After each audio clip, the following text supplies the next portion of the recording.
The Meghalaya State Commission, with the support of the National Commission for Women, New Delhi, organized a seminar on socio-economic status of single mothers at the State Convention Centre today. In her address, Chairperson for Women's Commission Pidalia Toy informed that as per a survey, 13.5% are single women in Meghalaya.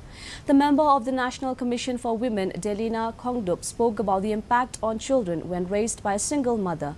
According to her observation, some children raised by single parents are prone to depression, stressed, and often fall prey to substance abuse. According to the census of 2011, a proportion.